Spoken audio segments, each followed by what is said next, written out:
avec qui tu couches, avec qui tu sors sexuellement. Il y a des blocages qui ne viennent pas de ta lignée, mais qui viennent de la lignée de celui avec qui tu sors. Il y a des situations difficiles qui ne viennent pas de ta vie, mais qui viennent de la vie avec celui qui tu sors. Il y a des attaques diaboliques, des oppressions qui ne sortent pas de ta vie, mais qui sortent de la vie de celui avec qui tu sors. Un jeune homme à Vridicité, à la cité étudiante de Vridicité, est venu dans notre cellule de prière il y a 20 ans en arrière.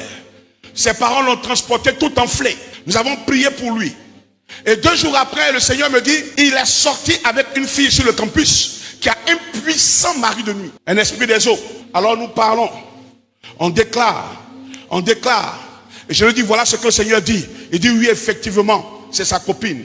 Je dis, écoute-moi, ainsi parle l'Éternel. Maintenant, abandonne cette relation. Parce que tu n'as pas la vie de prière qui va avec, afin de combattre ce qui te combat. Sors de cette relation et sauve ta vie. Il a renoncé, il a proclamé, il a confessé cela. Nous avons prié avec de l'huile d'olive pour lui. Le lendemain, le monsieur est dégonflé comme un ballon. Ça veut dire que sa destinée était en train de partir. Pourquoi? Parce qu'il a connu la mauvaise personne. Plusieurs destinées sont détruites ce soir. Des gens qui devaient arriver au sommet sont bloqués à un niveau. Pourquoi? Parce que tu joues avec le canal du sexe. Tu penses qu'en fait, tu vis, mais tu ne vis pas. Tu distribues ta grâce au premier venu. La personne qui va avec toi la première fois de ta vie, c'est qui? Est-ce que tu connais spirituellement la personne à qui tu t'es offerte pour la première fois? Il y a des problèmes que tu supportes depuis ta jeunesse. Il y a des gens qui disent, depuis que je suis jeune, je ne vois pas de miracle dans ma vie, je tourne en rond. Parce que tu oublies que la personne à qui tu as donné ta virginité est une personne qui portait un dépôt de malédiction. Qui investit sa vie en toi? Qui investit sa sémence en toi? Ce soir, je vais te parler clairement. Cette année risque de ne pas être une bonne année pour toi si tu ne pries pas sérieusement pour couper les liens. Il y a des gens, quand tu vas avec eux, tu vois leur vie ressemble étrangement à ta vie après qu'ils soient quittés dans ta vie.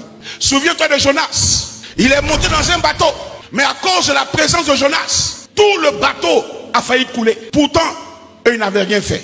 Souvent, ce n'est pas toi le problème, mais avec qui tu sors, avec qui tu couches, avec qui tu as couché. Il y a des personnes qui sont mariées, mais pendant que tu es marié, c'est une ancienne personne que tu as connue, que tu vois dans tes rêves. C'est le symbole que la personne là a laissé un dépôt maléfique en toi que tu dois briser dans la prière. Vous voyez des choses comme ça? Ça veut dire que tu vis, mais les choses te suivent, quel que soit ton âge. Les démons ne regardent pas l'âge. Les démons ne regardent pas la forme. Nous sommes souvent attirés par les yeux revolver. Nous sommes souvent attirés par la forme ou là-bas et autres. Ok, mais est-ce que tu sais la forme spirituelle qu'est dans cette personne? Est-ce que tu sais ce qu'elle transporte comme dépôt? Je suis en train de dire à quelqu'un, la personne avec qui tu sors peut détruire ta destinée. Il y a des grandes personnes qui sont mortes aujourd'hui, spirituellement. Pourquoi? Parce qu'ils n'ont pas su vérifier et ordonner leur vie sexuelle. Ce soir, je suis venu te parler de la part de Dieu. La manière dont tu vis est un danger pour ton étoile. La façon dont tu vis est un danger pour ton étoile. Ton pasteur ne sait pas ta vie, ce n'est pas grave. Tes amis ne connaissent pas ta vie, ce n'est pas grave. Mais Dieu qui est là-haut voit ta vie.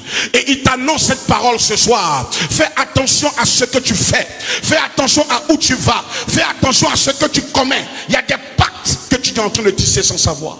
Des alliances par le sexe. Des alliances par le sexe. Est-ce que vous savez que le premier rapport sexuel d'une femme est un pacte? Parce qu'il y a le sang. C'est un pacte. C'est pourquoi il est difficile pour une femme qui n'a pas Jésus d'oublier son premier. Parce que au-delà du premier homme, c'est une alliance que tu as tissée. Et tu as besoin de prier sérieusement pour pouvoir briser